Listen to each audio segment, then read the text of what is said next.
My name is Frances Alden, and I'm 68 years old. For the last 35 years, I ran a logistics consulting firm that I built from the ground up after my husband died. I survived mergers, market crashes, and men who underestimated me in every boardroom. I outlasted all of them. And 3 weeks ago, I sold my company for $83 million. That night, I hosted a retirement party in my home, the very house my late husband and I bought with our savings back when interest rates were high and dreams felt like things you paid off slowly. The place still smelled faintly of lavender oil and old books, a comfort I never thought I'd trade for anything. It was meant to be a celebration, laughter, candles, a string quartet playing something light in the background. My daughter Julia fluttered from room to room, cheeks pink with pride, holding my arm like I might float away, but it was Travis, her husband, my son-in-law, who insisted on organizing every last detail. "You just relax, Frances," he said.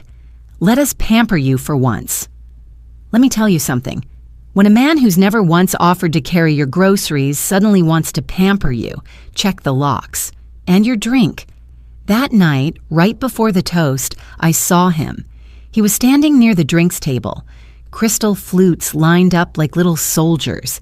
He thought no one was looking, but I've spent decades watching body language in high-stakes negotiations. I noticed the way he glanced over his shoulder, the stiffness in his spine, the way he pulled a tiny clear dropper bottle from his coat pocket and tipped it, deliberately, into one glass, the one with the small chip on the rim, the one I always use. I didn't flinch, I didn't gasp, I didn't yell, I just watched him.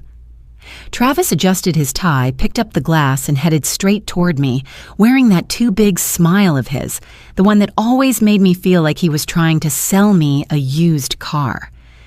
"Frances," he said, "I propose a toast. To you." He handed me the glass. I took it. I smiled. And I waited. A few minutes later, when no one was watching, I walked over to Terrence, Travis's father, who was standing alone by the fireplace fidgeting with his phone. I set my glass gently next to his, just near enough to his hand, and I walked away. 5 minutes after that, Terrence collapsed, face down on the marble, foam at his mouth, eyes wide with panic, and all I could think was, that drink was meant for me. If you've ever had to smile at someone who wished you harm, you might want to stick around for this one. This story isn't just about betrayal. It's about waking up. It's about what happens when a woman like me, quiet, polite, always helpful, decides she's done playing the fool. So if you're watching this, go ahead and hit subscribe. Drop your city in the comments and tell me, have you ever seen someone pretend to care while planning your downfall? Because let me tell you, I have, and they picked the wrong glass. When you've lived as long as I have, you stop needing to raise your voice to be heard. You learn how to listen instead, closely, quietly. You learn that chaos reveals more than calm ever could. And on that night, as my living room turned into a circus of gasps and commotion, I stood still, watching. Terrence, sprawled on the marble, his face twisted in confusion. Paramedics crouched beside him, their voices clipped and efficient. Julia, my daughter, was sobbing into her sleeve, mascara streaking down her cheeks. Travis was doing what men like him do best, performing.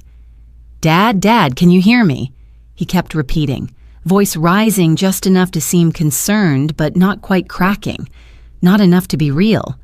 But his eyes flicked toward me twice. Once when the first responder asked what Terrence had eaten or drunk, and again when I knelt down beside them, not to help, just to see. I'd held that same gaze across negotiating tables, in courtrooms, in silence after signing multi-million-dollar deals. That wasn't fear for his father. That was panic. And not because someone had collapsed, because it was the wrong someone. He didn't expect me to see it. He didn't expect me to see him. But I did. I had watched every detail, From the bottle he slipped from his jacket to the chipped rim of the glass he reached for. I watched him walk it over with a grin rehearsed in some mirror, raise it with all the charm of a seasoned liar, and wait for me to drink. What Travis didn't know was that I've survived 68 years by reading the room long before anyone else did. You don't build a business in a world run by suits and smirks without learning how to spot a wolf wearing aftershave. The glass he tainted had a small chip on the rim, just subtle enough that no guest would have noticed. But I always noticed. I'd kept it for years. Stubborn sentiment. My late husband bought the set the year our daughter was born. He chipped that one loading the dishwasher too rough one Thanksgiving. I never threw it away. Something about imperfection comforts me. Travis used it against me, and that was his first mistake. I stood in the doorway of the dining room while the paramedics loaded Terrence onto a stretcher. Someone tried to hand me a glass of water. I declined. The clinking of ice in the cup irritated me. Everything irritated me now. Julia came over, red-eyed, her hands trembling. "Mom, oh God, did you see what happened? He just collapsed. 1 second he was fine, and then..." I placed a hand on her back gently. "I saw, sweetheart. These things happen." Her relief was palpable. Not that her father-in-law had survived, but that I wasn't asking questions. She looked up at me. "Do you think it was his blood pressure?" I smiled faintly. "Could be. Or maybe he drank too fast. The champagne did have an odd aftertaste, didn't it?" She froze. Just for a second, but it was enough. A flicker in her pupils, a tightening at the corners of her mouth. Travis joined us. "They're taking him to St. John's. They think it might have been a reaction to something he ate." "Maybe," I said, eyes locked on his, "though it's funny. I heard him mention the champagne tasted bitter." Another flicker. If they were better actors, I might have questioned my instincts. But Travis couldn't hide the way his eyes darted around the room, scanning for what was left behind. I imagined him wondering, did she drink it? Is the glass gone? Will the residue be found? Julia was rubbing her temples now. "Mom, you shouldn't be on your feet, all this stress." There it was, the subtle pivot. From concern to control, gently coaxing the old woman back to the sidelines, making sure I stayed tired, overwhelmed, out of the way. I looked between them, my daughter and her husband. They used to hold my hands with chubby fingers and wide eyes. Now they looked at me like I was furniture with a will, and I repeated something in my head like a mantra. I didn't survive 68 years to be outwitted by a man who forgets to say thank you. The ambulance's siren faded in the distance. Guests began shuffling out quietly, unsure of whether to say goodbye or just vanish. The party was over. The show, however, had just begun. I walked into the kitchen, my heels clicking against the tile, echoing louder than the string quartet ever did. I poured myself a fresh glass of champagne from an unopened bottle. No chips, no poisons, just quiet, bubbling clarity. Then I picked up the chipped flute, the one meant for me, and placed it carefully into a Ziploc bag, just in case. Because you see, I may be aging, but I am not forgetful, and I remember everything. The next morning, I woke up before the sun and shuffled into my kitchen in slippers and silence. The house smelled like lemon oil and leftover perfume. Faint traces of the party still clung to the air, like the ghost of something that had pretended to be joyful. I warmed the kettle and reached for the raspberry tarts I had stashed in the fridge 2 days ago, the good kind from the French bakery down on Linden Street. The crust crumbled exactly the way it should, and the berries were just tart enough to make your lips purse. Travis once said, jokingly, "These things are as sour as your mother-in-law's face when I walk in." I smiled at the memory, not because it was funny, but because of how often truth hides inside humor.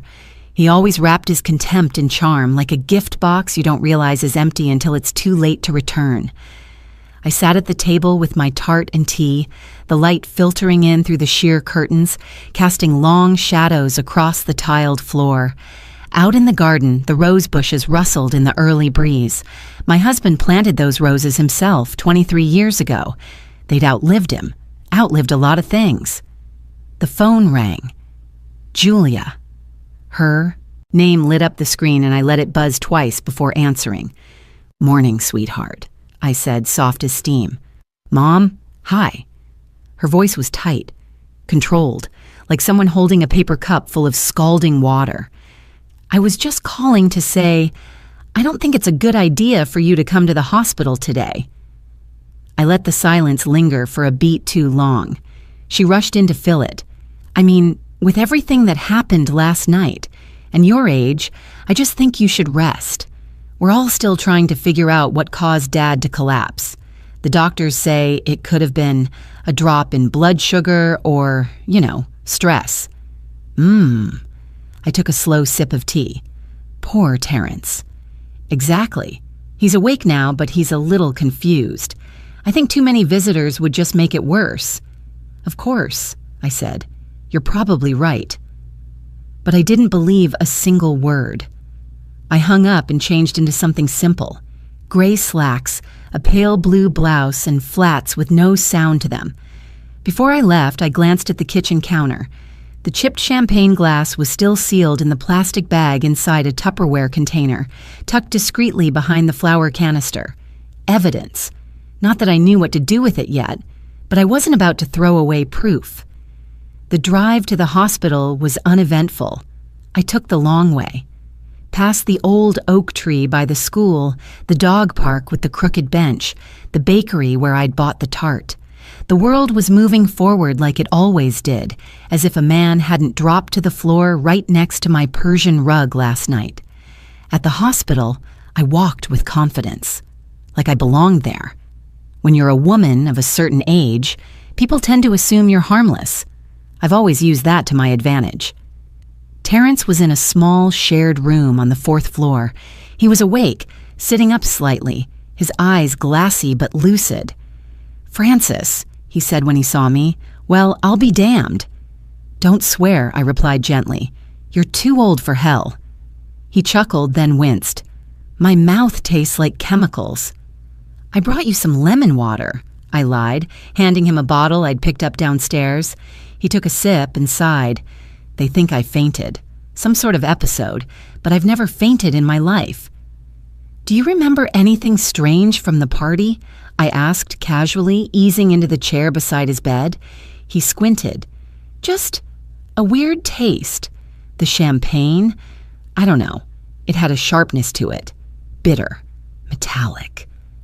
My fingers tightened slightly on my purse strap. Metallic. "It was the glass near your phone, wasn't it?" I asked, as if piecing together a fuzzy memory. He nodded. "Yeah, I think so. Why?" "No reason," I said. "Just trying to remember where I left mine." We sat in silence for a few moments. Machines beeped in the background. The curtain swayed gently in the air conditioning draft. "I could have died," he said quietly. "But you didn't," I said. "You're lucky." He gave me a look. "That wasn't luck, was it?"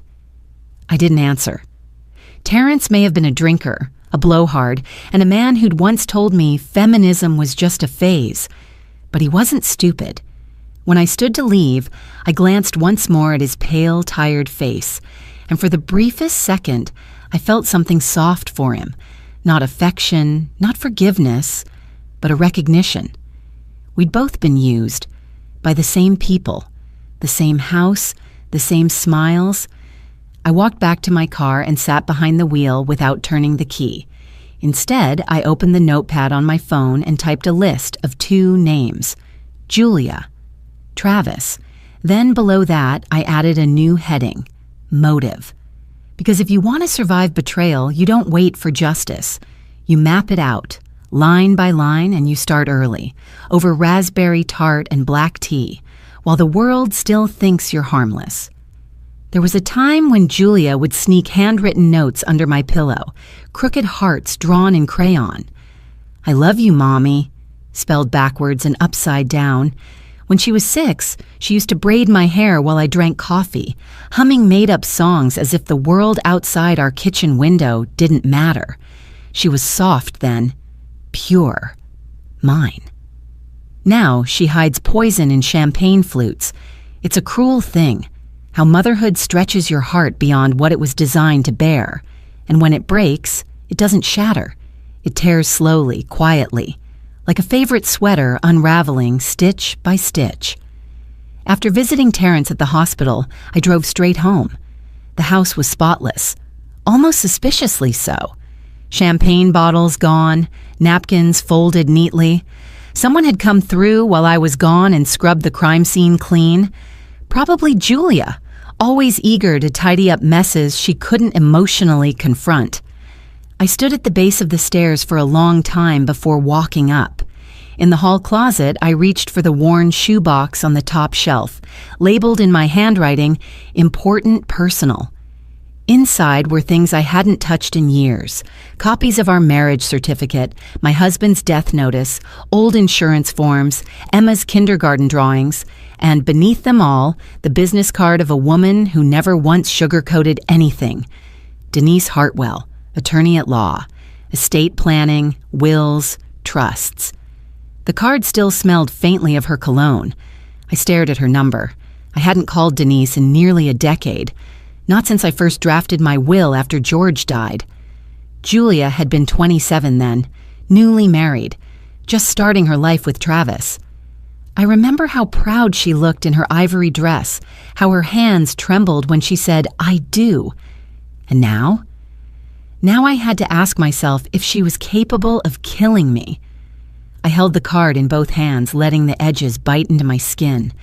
I thought about all the things I'd given her, my time, my money, my forgiveness.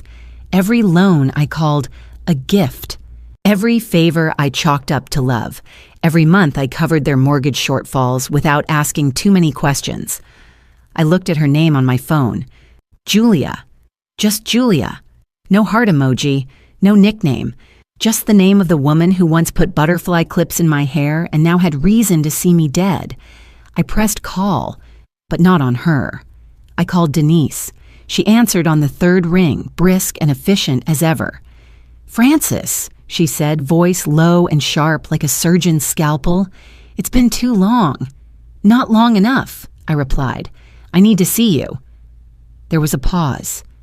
"Tomorrow morning, 10, my office. Bring everything." We didn't need to say more. After hanging up, I stood in my kitchen staring at the kettle as it began to boil, and the sound reminded me of Julia crying as a baby, how I used to rock her back and forth until my arms ached, humming songs I barely knew the words to. She used to grab my necklace with her tiny fists and pull herself toward me like I was gravity itself. When did that change? When did I stop being her center and start being her obstacle? The sliding door to the garden was cracked open. The smell of roses drifted in, sharp and heady. George's roses. He'd planted them before Emma was born, promising me a new bush every spring. I never kept up with them after he died, but somehow they still bloomed. Maybe grief is like that. Wild, persistent, unasked for.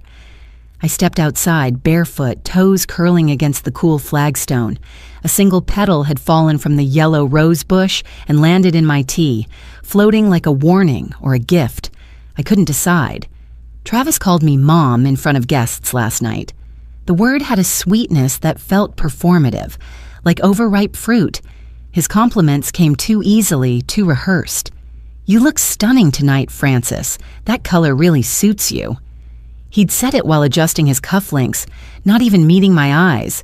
His eyes always drifted toward my necklace, toward my hands, toward the ring George left me, a sapphire set in antique gold, the one I never took off, the one he once asked about during dinner, saying, "I've always wondered what that's worth." I told him it wasn't for sale. Neither am I. Back inside, I found the chipped champagne glass still in its container. I placed it carefully in a lockbox along with Travis's place card from the party and a copy of the guest list. Evidence. I didn't know what would be useful, but I knew I needed to preserve everything. People make mistakes when they think they've already succeeded. This was no longer a hunch. This was an investigation. As the sun dipped below the horizon, shadows stretched across the living room floor, reaching toward the fireplace where family photos once stood. Most of them were boxed up now, not out of bitterness, just clarity. I no longer needed reminders of what I wished my family had been. The truth was more useful than nostalgia, and the truth was, I didn't just suspect my daughter and her husband, I believed them capable, not because of what they said, but because of what they didn't say, because of the way Julia's voice shook when she told me not to visit the hospital, because of the way Travis's hand lingered just a second too long on the champagne glass, because deep down, some part of me recognized the silence between their words and how loud it had become. I didn't survive 68 years to be undone by whispers, and I didn't raise a daughter to watch her marry a man who thought murder could be poured over ice and served in a flute. So I made a list of names, of dates, of everything they'd ever asked of me, and I sharpened my memory like a knife. Tomorrow I would see Denise, and together we would begin. It had been years since I touched that laptop, a clunky silver thing with a humming fan and a screen that flickered when the hinge wobbled. George had bought it for me on our anniversary, his last gift before the cancer took hold. "You're too good for pen and paper," he joked, kissing the top of my head, handing me the box like it contained treasure. But I still preferred the weight of a leather-bound notebook in my hands. I trusted ink more than pixels.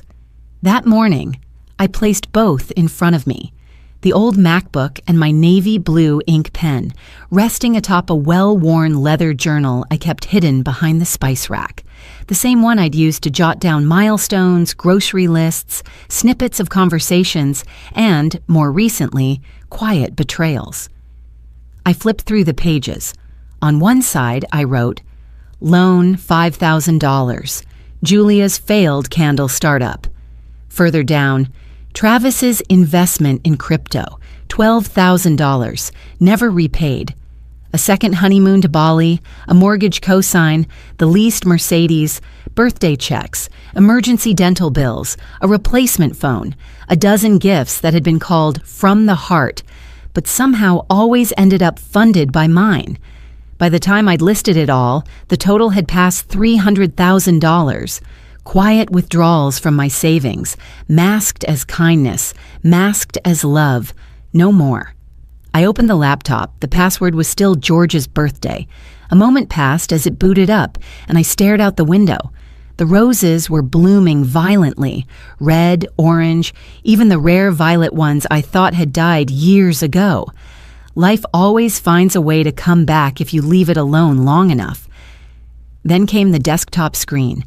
I opened the folder marked Estate and pulled up the draft of my will. My fingers hovered over the keyboard, and then I began to delete, line by line. Julia's name disappeared from the inheritance section. So did Travis's. I paused before erasing Emma's, my granddaughter's, but I didn't remove her completely. Instead, I moved everything, every dollar, every property, every asset, into a blind, irrevocable trust. A structure Denise had once explained to me as the legal equivalent of a steel vault, with no key except yours. Emma would benefit when she turned 30, not a minute before. As I typed, the sound of the keys reminded me of rain on the windows, precise, soothing, familiar. There's a certain rhythm to reclaiming control over your life. It starts slow, then gains momentum, like a heartbeat after shock. I titled the document, New Directive, FA. Then I printed it. The paper was warm in my hand, heavy, final. When I met Denise that afternoon, she didn't ask why I looked paler or why my hands trembled slightly as I passed her the folder. She just reviewed the documents, red pen gliding across margins with a calm intensity that reminded me of surgeons in old medical dramas. "You've always been generous, Francis," she said, eyes not leaving the paper. "But generosity without boundaries becomes a map for people like them." I nodded. "I've redrawn the map." She looked up at me. "If you want them to stop," she said, You have to make them scared of trying. It was a sentence that sat in the air like incense, heavy, unblinking, sacred. I know, I said. That's why I'm here. Denise reviewed the trust setup, nodding with approval. This locks it in. No access without your permission. You can even write in contingencies, clauses that trigger if anything happens to you under suspicious circumstances. My heart fluttered, just slightly. Like being poisoned? She didn't blink. Exactly like that. I handed her the leather journal. Keep it, I said. Make a copy if you need, but don't lose it. That's my proof. Denise held the notebook like it was gold. She respected records. She understood that memory, especially a woman's memory, had often been dismissed, questioned, rewritten by others. But I didn't survive 68 years. A marriage, a death, and 3 decades of business negotiations to have my reality gaslit by a smiling man in a tailored suit. That evening, I sat at the kitchen table again. The ink pen rested beside me like an old friend. I wrote a new entry, March 3rd. Spoke with Denise. Will revised. Trust locked. Emma protected. Below it, I added a line I hadn't thought of in years. George would have told me to trust my gut. I am. I folded the paper, slipped it inside the back of the journal, and wrapped a rubber band around the whole thing. Then I tucked it under a loose floorboard in my bedroom, the same one Travis had once stepped on, cursing as it creaked beneath his weight. Fitting. Let him walk over it? Let him pretend he's already won? Let him keep underestimating me. What I had now wasn't anger. It was calculation. What I felt wasn't fear. It was clarity. They didn't know I'd seen them. They didn't know the will had changed. They didn't know the money was gone. They didn't know I was planning to stay alive long enough to make them regret everything. So I waited. Not for justice, not for forgiveness, but for the next move. The knock came at 10:03 a.m. Julia never arrives early and never without warning. But that morning she was punctual, cheeks flushed, smile a shade too bright. Travis followed closely behind her, holding a cake box from that overpriced French bakery downtown, the one I used to love before they sold out to a corporate chain and started using artificial vanilla. We thought we'd surprise you, Mom, Julia chirped, stepping into the kitchen with her signature fake cheer. Just a little something to brighten your week. I looked at the cake as Travis set it down on the counter. It was frosted neatly, pale pink roses piped along the rim. In the center, to new beginnings. I raised an eyebrow. Raspberry vanilla sponge, Julia added, but sugar-free. You know, better for your age. Better for my age, right? Travis poured tea without asking, like he owned the place. The clink of porcelain against porcelain felt invasive. His movements were rehearsed, even elegant like a politician kissing babies. I took a seat. So, Julia said, smoothing the front of her blouse, we've been thinking, maybe it's time you considered some help. You've been through so much. The party, Terrence's scare, the stress. I nodded slowly. Stress ages you, makes you forgetful. Travis leaned forward, placing a glossy brochure between my teacup and the napkin ring. I recognized the cover before reading it. Sunrise Village, a place to age gracefully. The kind of place with hydrangeas by the front gate and linen curtains that smell like bleach. They have round-the-clock nurses, he added. Chef-prepared meals, daily yoga. Julia and I even toured it. Beautiful grounds. His eyes sparkled with the kind of anticipation usually reserved for stock windfalls. We thought we could help cover the initial deposit, Julia said gently. Just until the sale of the house is finalized. You'd be so comfortable there. She touched my wrist like it was a delicate vase. I studied the brochure. Every page was smiling seniors, art classes, someone playing chess in a sunny garden. It was designed to feel like freedom, but I saw it for what it was, a padded cage. They wanted me out of my house, away from my network, away from Denise, away from my documents, away from the truth. I looked up and smiled. "You know," I said softly, "I've actually been thinking the same thing." Their eyes widened, not with concern, but with hope. That glint of triumph people get when they think the chessboard is finally tilted in their favor. "Really?" Julia blinked. "You'd consider moving?" I took a slow sip of my tea. "You're right. Maybe I do need a change. Somewhere new, somewhere safe, somewhere I won't be a burden." Travis visibly exhaled, then picked up a fork and began slicing the cake. His hands were steady, like a surgeon's, laying the first slice onto a delicate porcelain plate. "To fresh starts," he said, raising his tea.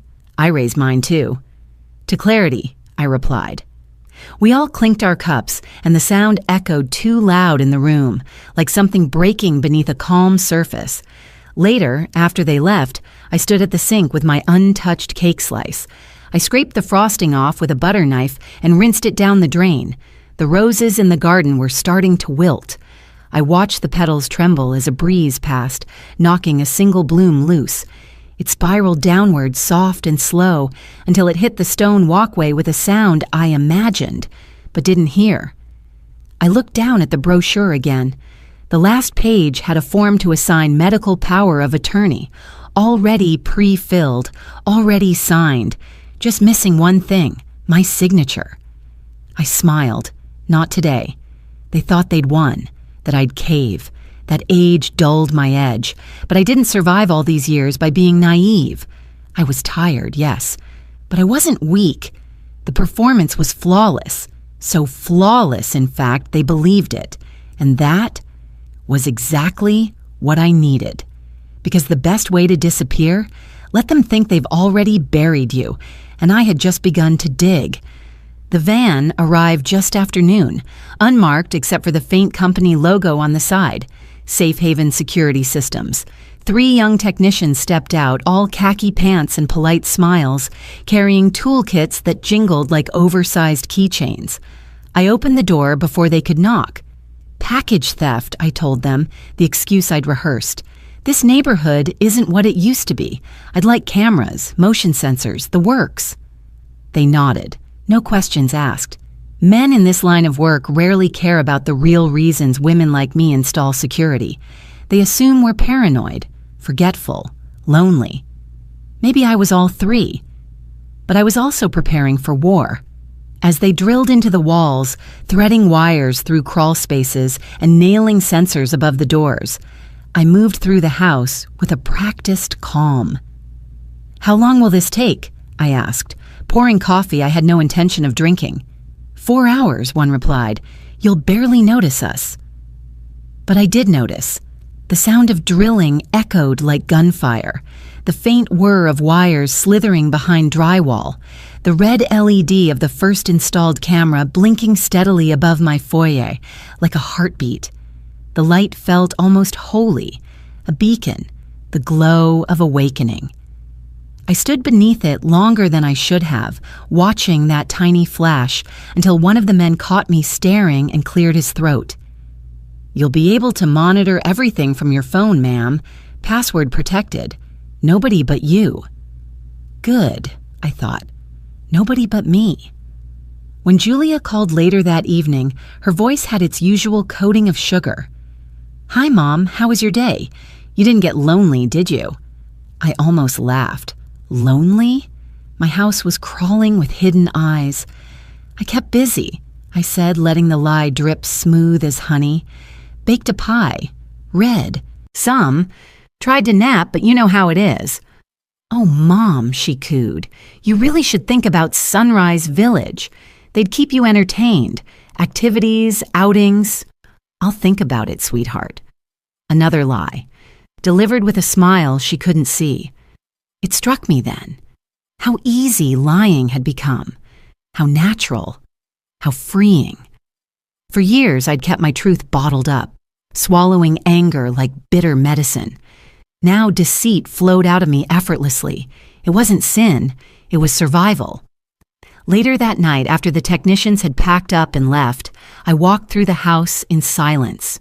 Every corner hummed with a new kind of energy, the subtle whir of cameras, the soft click of sensors arming, a new rhythm layered over the heartbeat of the house. And then, in the hallway, I stopped dead. There it was, Julia's wedding photo. She'd been radiant that day, hair braided like I used to do when she was little, only looser now, cascading over her shoulders, her smile wide, unguarded, hopeful. I felt my throat tighten, my chest clenched as if I'd been punched. For a moment, I forgot to breathe. The tears came uninvited, hot and fast. I pressed my palm against the wall, careful not to smudge the fresh paint, and forced myself still, because what I wanted to do, what my body begged me to do, was crumble, sink to the floor, wail like the widow I once was. But I couldn't, not now. I swallowed it down, every tear, every memory. I forced my lips into a thin line, inhaled through my nose, and whispered the mantra that had carried me through boardrooms full of men waiting for me to break. I didn't survive 68 years to fall apart over sentiment. The camera above the hallway blinked again, red and steady, watching me. I straightened my shoulders and wiped my face. The house was different now, not just safer. Mine again. For the first time since George died, I felt like I was claiming space rather than merely inhabiting it. When Denise called to check in, I told her about the installation. "Good," she said. "Keep the footage. If anything happens, timestamps matter." I understand. And Francis, don't just protect your assets. Protect yourself. Don't underestimate how desperate they might become. Her warning echoed through the receiver like church bells. Desperate. I thought of Julia's too bright smile, Travis's careful hands slicing sugar-free cake, their voices wrapped in false concern. They already were desperate, and desperate people don't stop. They escalate. Before bed, I walked once more through the house. I passed the foyer, the dining room, the kitchen where the cake still sat untouched. Each new camera light blinked like a constellation guiding me. Upstairs in my study, I opened my leather journal. The navy pen bled onto the page with calm certainty. March 5th.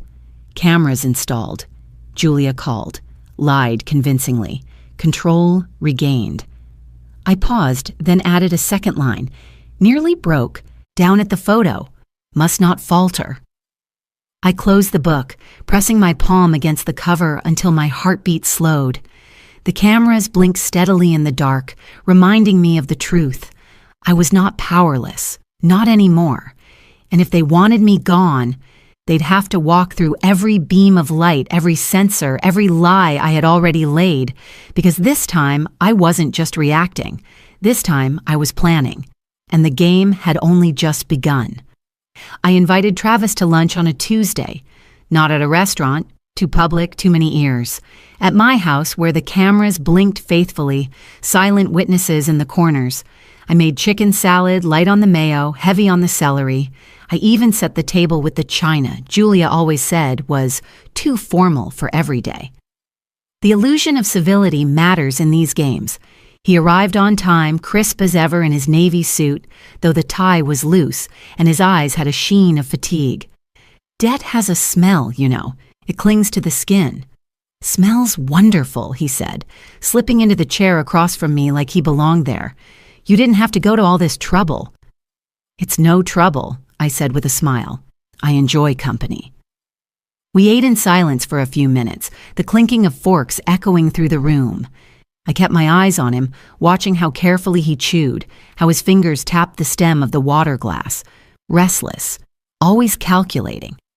Finally, I put down my fork and let my tone soften. "Travis, I was thinking about what you and Julia said the other day, about Sunrise Village." His fork froze mid-air.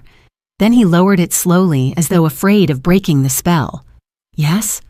I know I've been stubborn, but maybe you're right. Maybe I do need a place where there's staff on hand, nurses, security, a fresh start." For the first time in weeks, his face lit up with something genuine. Relief, excitement, greed disguised as concern.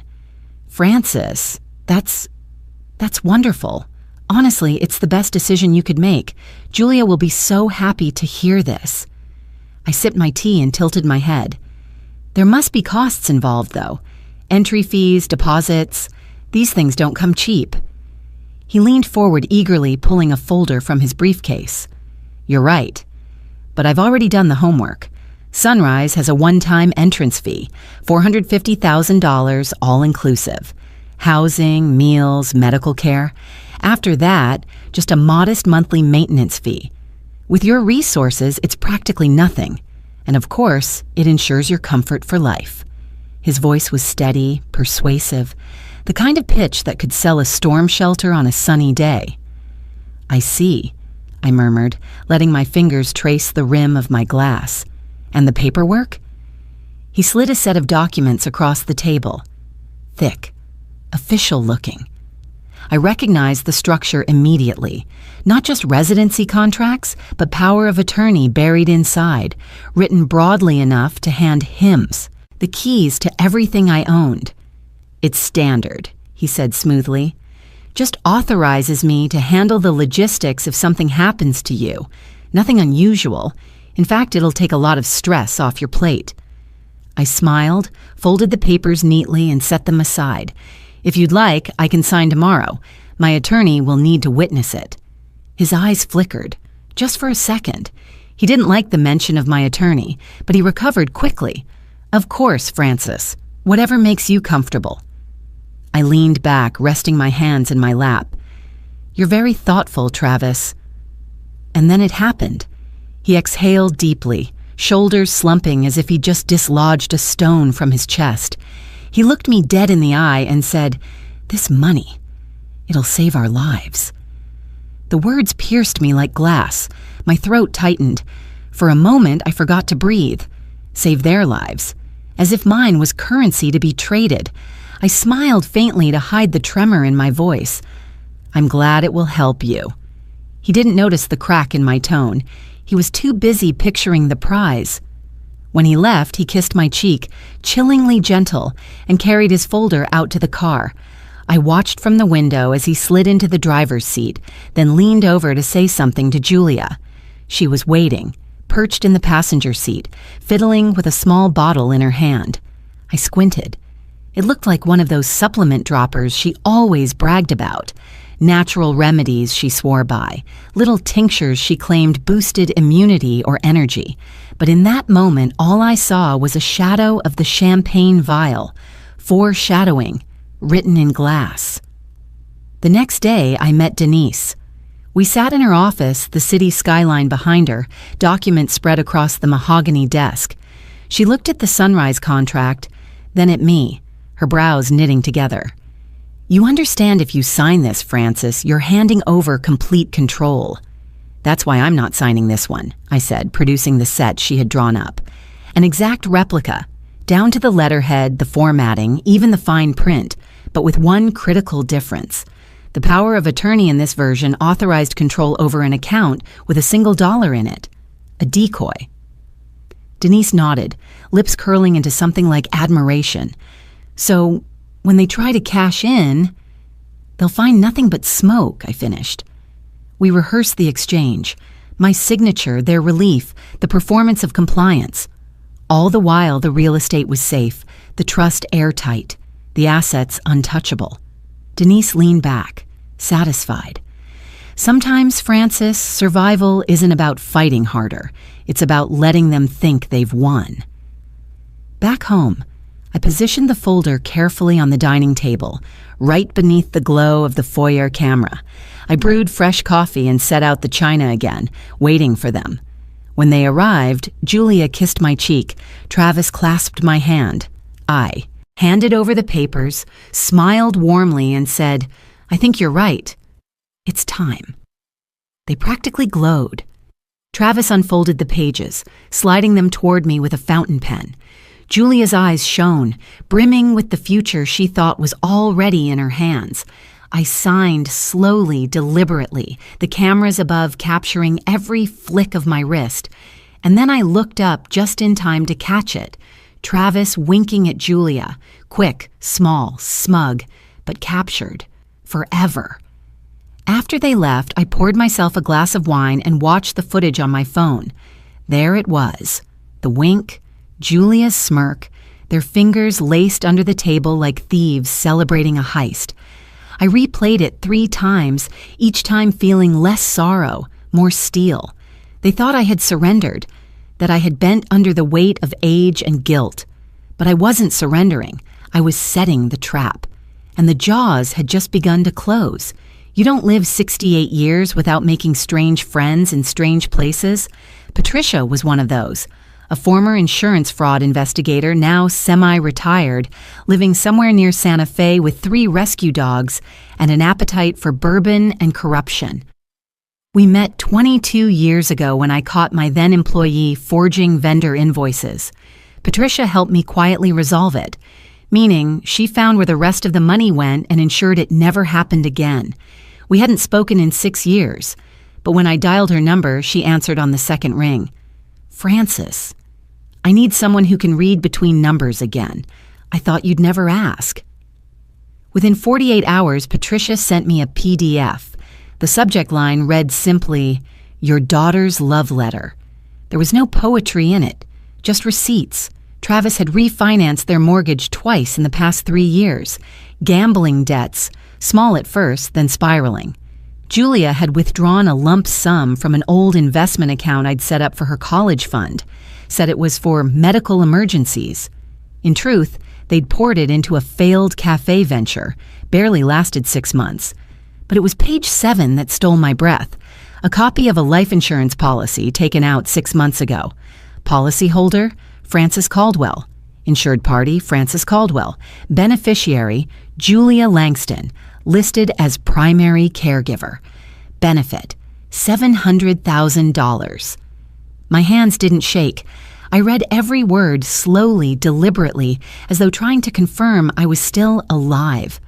There were application documents, Julia's signature, written in her looping, too eager handwriting, Travis's signature as a witness, doctor's notes attached, likely falsified, painting a picture of a woman in early cognitive decline, a photo of me, unflattering, grainy, probably lifted from Facebook.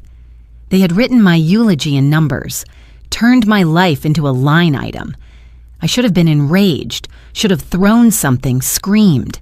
Instead, I sat there staring at the screen, letting the knowledge pour in like concrete. There was a micro spike I hadn't prepared for, something deep and sudden.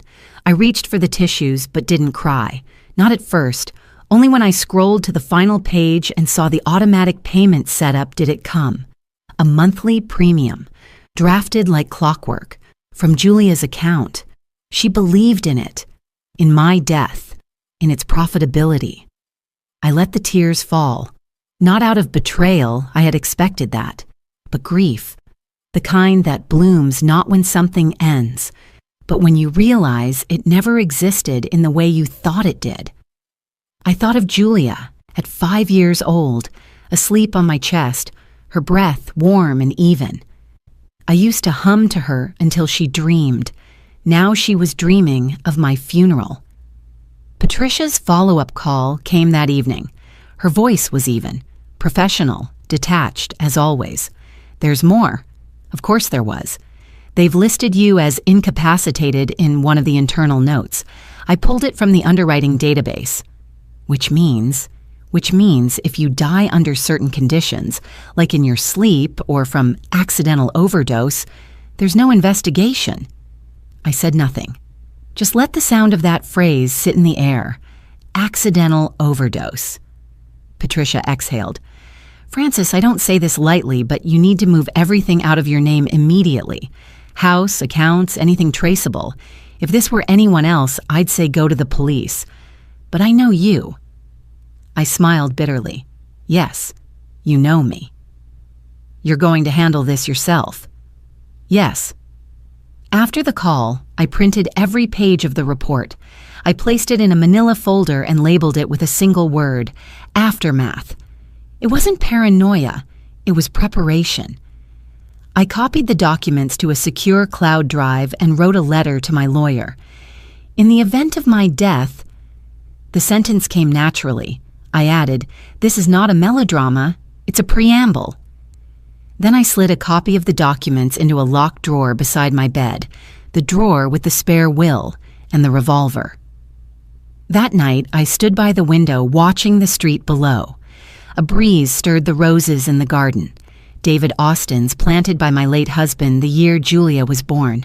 I remember him saying, "A rose needs pruning to bloom stronger." I hated the metaphor then. I understand it now. You cut away what no longer serves, even if it hurts. Especially if it hurts. I wasn't done pruning yet, but they had made one critical error. They thought I was still dormant. That age had made me soft, but Patricia had handed me the shears, and I was just getting started. There is a strange kind of pain in signing against your own child. It's not sharp, like betrayal. It's duller, like a bruise that deepens with every heartbeat. I sat in Denise's office, surrounded by cool walls and sharper truths. Her pen sat waiting between us, motionless, silver. She looked at me as though searching for a crack in the stone. "You're certain about this?" "Yes." "If you're wrong, Francis, she may never speak to you again. There's no undoing this, not in court, not in memory. I'm not wrong." She laid the documents out like a priest arranging sacraments. One by one, revocation of the previous will, establishment of a revocable living trust, held under the Francis Caldwell Irrevocable Trust, medical directive reassigned, power of attorney shifted to a third-party firm. Special clause: if any party attempted to coerce or admit me into a care facility under claims of cognitive decline, that party would forfeit all inheritance rights immediately, irrevocably.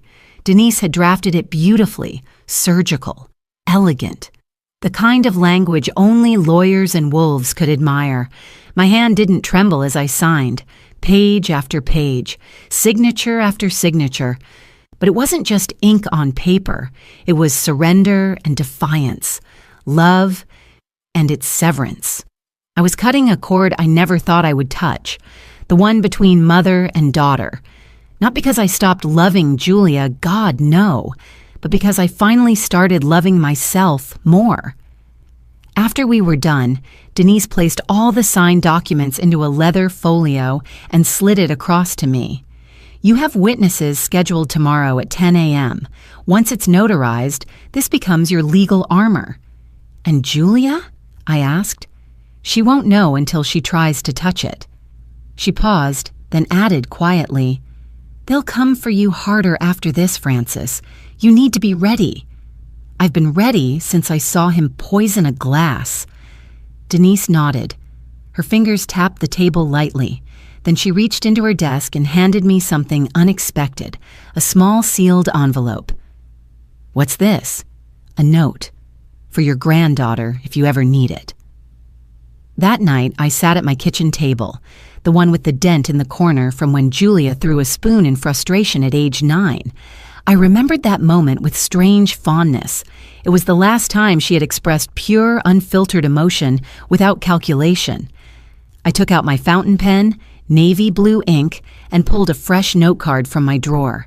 It smelled faintly of old cedar and lavender, my favorite scent combo. I began writing. "My dearest Emma, if you are reading this, it means time has passed and perhaps my voice no longer carries through the rooms you walk in. But I want you to know something with every cell of your growing heart. Your grandmother fought, not with fists nor screaming fits, but with documents, with camera lenses, with quiet resistance. I fought because I knew love should never be weaponized, and I couldn't let silence be the legacy I left you. If I am gone, remember, being quiet does not mean being weak, and being kind does not mean being blind. With all my love, Grandma Francis." I folded the letter and tucked it into a small envelope marked Emma for later. Then I opened the drawer where I kept my silver brooch, the one Emma always loved as a child. I Place the letter underneath it. If she ever came looking through my things, I hoped she'd find both, a piece of me and a piece of truth. Outside, the roses were starting to wilt slightly in the early autumn breeze. I thought of pruning them tomorrow. Or maybe not. Maybe it was okay to let some things fade, but not everything. Some things had to be preserved, like dignity, like legacy, like warnings, dressed in silk and sealed with care. Denise called me the next morning. Witnesses confirmed. 10 a.m., sharp. You'll be legally untouchable by lunchtime. Thank you.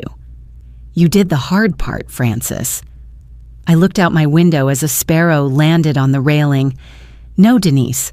The hard part is pretending I didn't know sooner. The bird flew away and I stood up. It was time to prune what was dying and water what might still grow. There was a kind of theater to it. The way Travis and Julia arrived that morning. Fresh pressed, cheerful, voices too high, smiles too wide. I hadn't seen Julia wear lipstick that red since her engagement party. She must have thought it was her coronation. We brought croissants, Julia said, setting down a white box with trembling hands. Travis added, fresh from that place on Elm you love so much. We thought we'd make it a little celebration. How thoughtful, celebrating my surrender. I placed the leather folio on the table. The fake documents Denise had crafted were pristine, high-quality print with my real signature, and nothing that would actually hold in court. They didn't know that, to them. This was victory. I watched Travis flip through the pages with greedy fingers. Julia's eyes shimmered like someone tasting the horizon of freedom. This is really generous, Mom. You didn't have to do this, she whispered. I tilted my head. But I did. I wanted to. You deserve a good life. They didn't hear the ice under my words, didn't see how my fingers trembled ever so slightly under the table. Not from fear, from restraint. While they pored over their future, I poured tea. Jasmine, lightly sweetened. I handed Julia her cup, and for a moment, just one, I almost saw my little girl again, the one who used to drink pretend tea in pink plastic cups and say, "Cheers, Mommy," Guerces with wild curls and crooked teeth. She sipped. I sat, folded my hands. So, Travis said, his voice practically skipping, we've already looked into Sunrise. They have a suite open in October. With your signature, we can move fast. He looked at Julia. She nodded. They had practiced this. And your things, of course, we'll pack carefully. You won't have to lift a finger, Julia added. My throat tightened, but I smiled. You two always think ahead. There was a knock at the door. 3 short raps. Precise. Julia stood instinctively. I beat her to it. 2 officers in uniform plus a plainclothes detective. Behind them, Terrence, Travis's father. Still pale from his hospital stay, cane in hand, but standing, firm, upright, alert. I opened the door wider. Officers, I said without looking back, thank you for coming. The room shifted. The temperature dropped. Travis stood abruptly. What's going on? One officer moved forward. Mr. Travis Harper? That's me. The plainclothes detective held up a file. You are being investigated for attempted insurance fraud, attempted elder abuse, and suspected poisoning. You may remain silent or... Whoa, whoa, whoa, Travis barked, hands raised. What is this? What the hell, Mom? I turned slowly to face him. You really should have read the fine print, sweetheart. Julia clutched the tea mug like it might anchor her in this sudden storm. This is a mistake. This is a mistake, she repeated, voice rising. Mom, why would you do this? My hands stayed folded, because one of you tried to kill someone, and both of you tried to erase me. Travis turned to his father. Dad, please. But Terrence was already handing the officers a USB stick. Security footage from the retirement party. He used my glass. I almost died. The betrayal cracked across Travis's face like glass under pressure. You're turning on your own son? Terrence didn't flinch. You stopped being my son the moment you tried to poison an old man for a check. Julia sat down slowly, almost gracefully. She looked like a statue unraveling from the inside. "Mom, I didn't want this. Travis said it would just be a sleeping aid. We just wanted you safe." I looked at her, really looked. Not as a mother, as a woman seeing another woman make a choice. You wanted me quiet, powerless, forgotten, so you could inherit something you never earned. The silence thickened. Then came the zip of the handcuffs, the slow shuffle as Travis was led out, shouting. Julia didn't follow him. She just sat there. When the door closed, I took the papers off the table, their fake treasure map. I folded them neatly and tossed them into the fire pit. The flames took their time. Behind me, Terrence spoke. "That was a long time coming." "Too long," I murmured. He leaned on his cane, looked around the kitchen.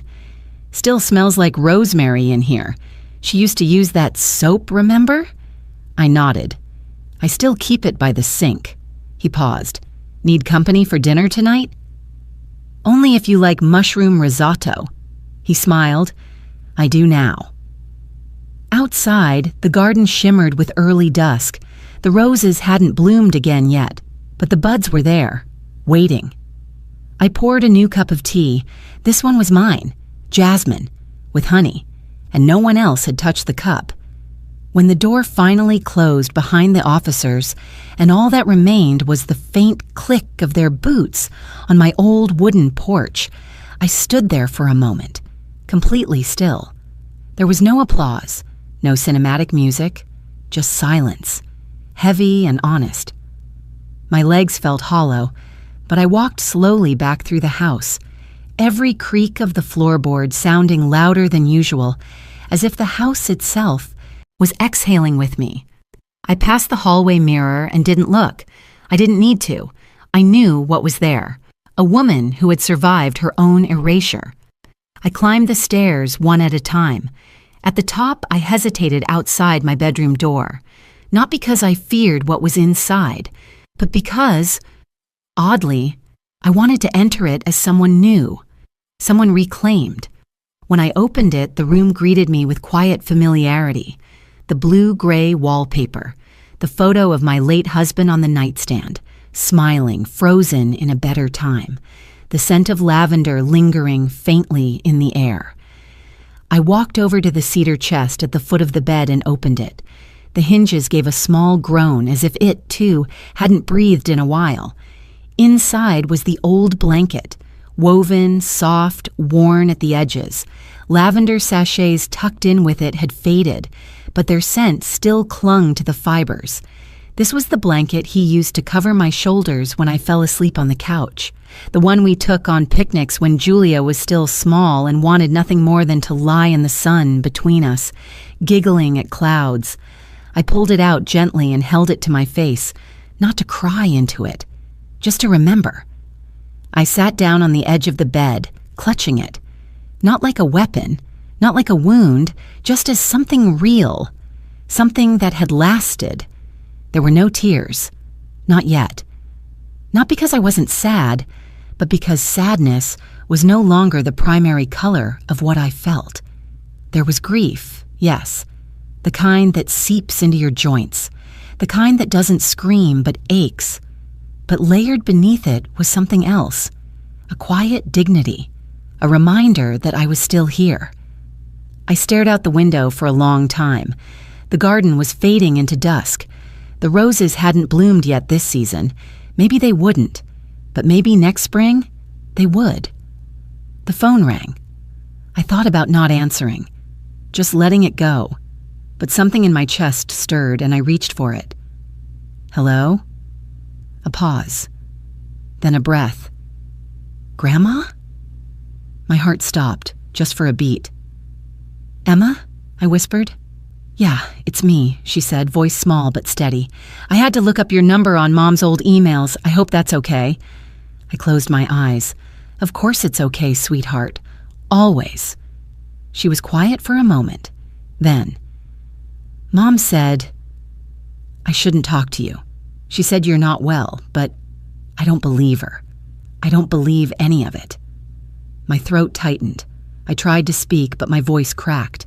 I swallowed. Emma, I miss you, I said softly. More than you'll ever know. I miss you too, she replied. I don't care what anyone says. I just wanted to hear your voice. Her honesty undid something in me. Are you okay? She asked. I took a deep breath, looked around the room, the worn blanket, the fading light, the air filled with lavender and memory. I think I am now, I said. She was quiet again. Then, can I come see you sometime? Just us. No one has to. No. A small smile crept across my lips, unforced and real. You can come anytime, my darling. This house is still yours. I love you, Grandma. I love you more, I whispered. Always.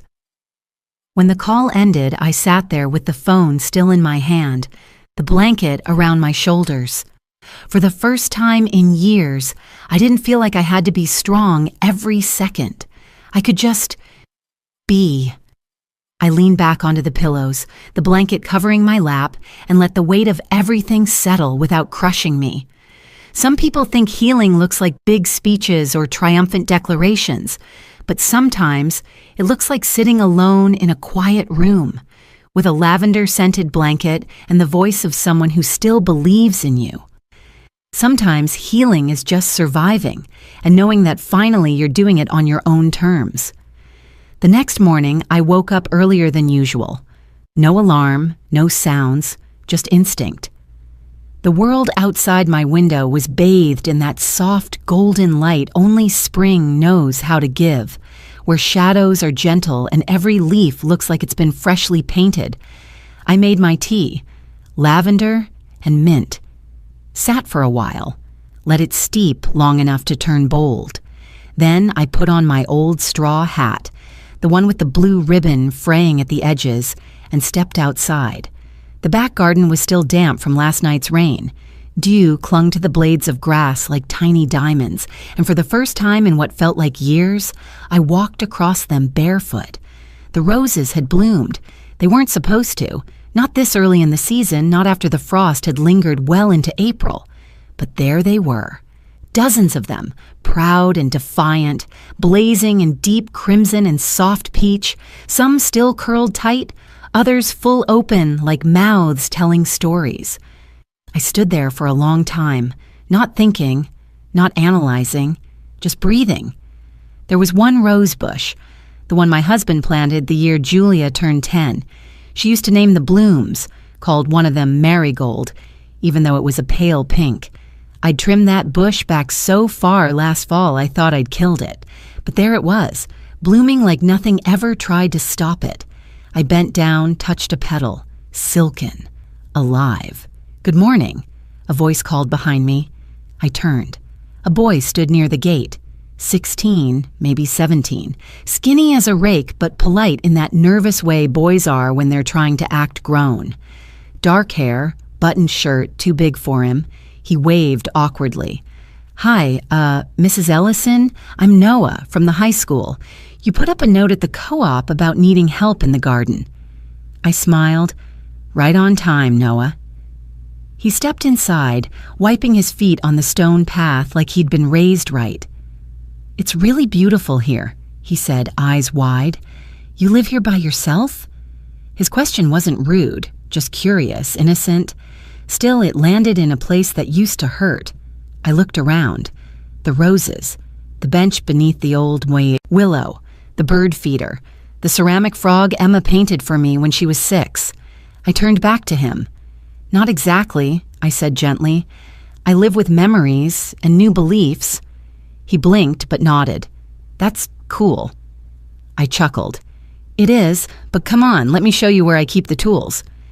As we walked, he asked what kinds of plants I liked, whether I wanted vegetables or just flowers. He told me he liked soil, said it made him feel calm, like working with something that couldn't lie to you. I almost stopped walking then, because that was it. That was the reason I could still trust this place, trust the garden, trust this moment. The ground never lied. It just gave back what you put in, if you were patient enough to wait. We reached the small shed and I handed him the key. "Feel free to organize things how you like," I said, "as long as you don't prune my lavender without asking." He grinned. "Deal." As he stepped inside to start, I sat back on the bench beneath the willow. A little wind moved through the leaves, whispering something soft and almost familiar. Maybe forgiveness. Maybe just peace. I closed my eyes. A month ago, I had stood at the edge of a world built on pretense, betrayal, and quiet manipulation. I had faced down people I once called family, not with fists or fury, but with facts and the quiet, terrifying power of a woman who knows she is done being small. Now, here I was, sitting in a garden that had bloomed again, barefoot in the grass, a high schooler trimming hedges while whistling something out of tune. I was not alone. I was not afraid. And I was not finished. Later that afternoon, Emma would call again, this time to ask if she could come by on Saturday and help me bake. I would say yes. We'd make lemon bars, the messy kind with too much powdered sugar. But right now, in this moment, I just let myself exist. The roses rustled. The birds argued over seed. Noah laughed softly at something in the shed. And me? I sat there, alive, present, and entirely my own. Yes, the roses were blooming, and so was I. Emma came by the next afternoon. She didn't bring flowers or gifts, just herself. A canvas tote slung over her shoulder, her curls still damp from a morning shower, and that familiar look of quiet defiance in her eyes. The same one I used to see in Julia when she was young, before it was replaced by something colder. I opened the door before she knocked. She looked startled, then smiled. "Hi, Grandma." "Hi, love. Come in." We didn't rush to speak. Some silences are sacred. I poured us both tea, chamomile with honey, and set out 2 shortbread cookies on a plate with blue edges, the kind Emma always liked as a child. We sat in the sunroom where light scattered through the glass like tiny ghosts dancing. The house was quiet. For the first time in weeks, there was no background fear. She sipped, then looked at me. "Mom told me not to come, said you were manipulating things. But I needed to hear it from you." I nodded. "You deserve to." So I told her. Everything. I told her about the champagne flute with the chipped rim, about Travis's hand moving just slightly out of rhythm with everyone else's joy, about the moment I switched glasses, about Terrence collapsing, foaming at the mouth. I told her about the raspberry tart, the lie in her mother's voice when she said I should have full-time care, the false concern, the gentle cruelty of trying to package abandonment in a brochure with smiling nurses. I told her about the cameras, the forged document, the insurance policy with my name and a $sign where my life should have been. And I told her about the look in her mother's eyes when the police arrived. I didn't leave out a single word. She didn't cry. Not once. She just listened, her hand around the mug, fingers trembling slightly. Then she reached across the table and gripped my hand, strong, present. "You didn't give up," she whispered. I swallowed. I couldn't. Not when I still had you. That silence again. A softer one now. One that held warmth. Outside, a bird chirped somewhere near the roses. The scent of lavender still clung to my sleeves. Emma finally spoke again. "Grandma, I'm sorry." "You have nothing to be sorry for, sweetheart. We don't get to choose where we come from, but we do get to decide where we go from here." She nodded, eyes shining now. "I want to be different." "You already are." We finished our tea. She offered to help trim the garden next weekend. I told her she could bring a friend. "Just no boys who call their mothers bruh," I joked, and she laughed so hard she nearly spilled her cup.